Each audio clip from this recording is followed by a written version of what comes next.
Hello friends, welcome to Anitha tasty corner.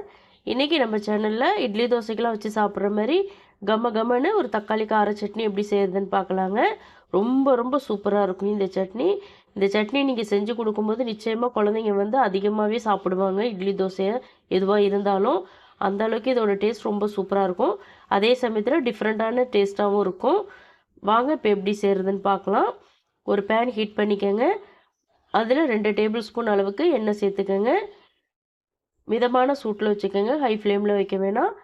எண்ணெய் சூடானதும் ஒரு 10லேருந்து 15 முழு மிளகு சேர்த்துக்கோங்க. ஒரு 10 பல் பூண்டு சேர்த்துக்கோங்க. சேர்த்துட்டு இதை லைட்டாக ஃப்ரை பண்ணிக்கோங்க.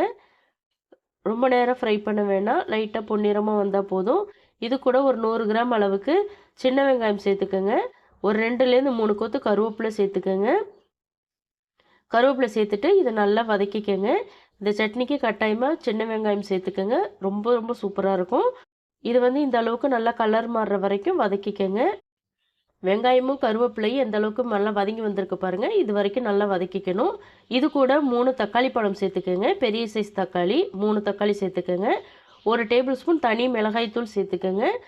இந்த சட்னிக்கு தேவையான அளவு உப்பு சேர்த்துக்கோங்க. சேர்த்துட்டு இதை வந்து மீடியம் ஃப்ளேமில் வச்சு ஒரு 2 நிமிஷத்துக்கு நல்லா வதக்கிக்கோங்க.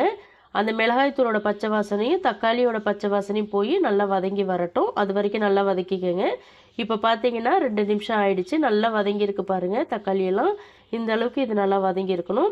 இதை இப்போ நல்லா ஆற வச்சு கொஞ்சமாக தண்ணி சேர்த்து நல்லா அரைச்சி எடுத்துகிட்டு வந்துடுங்க. தண்ணி நிறைய சேர்க்க வேணாம். இப்போ அரைச்சிட்டு வந்த சட்னி ஒரு பவுலுக்கு மாற்றிக்கலாம். பாருங்கள், இந்த கன்சிஸ்டன்சிக்கு இருக்கணும். அதிகமாக தண்ணி சேர்த்துற வேணாம். இதுமாரி இருந்தால் தான் சூப்பராக இருக்கும். இப்போ சட்னியை தாளிச்சிக்கலாம். ஒரு டேபிள் ஸ்பூன் அளவுக்கு எண்ணெய் சேர்த்துக்கோங்க. அரை டீஸ்பூன் அளவுக்கு கடுகு சேர்த்துக்கோங்க. கடுகு இப்போ நல்லா பொரியட்டும். கடுகு வந்து நான் கருக விட்டுறாதீங்க, லோ ஃப்ளேமில் வச்சு கடுகு பொரிய விடுங்க. இப்போ இதில் ஒரு கொத்து கருவேப்பிலை சேர்த்துக்கோங்க. கருவேப்பிலை பொரிஞ்சதும் இதை இப்போ சட்னியில் சேர்த்துடலாம். அவ்வளோதான், சட்னி சூப்பராக ரெடி ஆகிடுச்சுங்க. ரொம்ப சிம்பிளாக இருக்கும், ஆனால் டேஸ்ட்டு வேறு லெவலில் இருக்கும். நிச்சயமாக ட்ரை பண்ணி பாருங்கள்.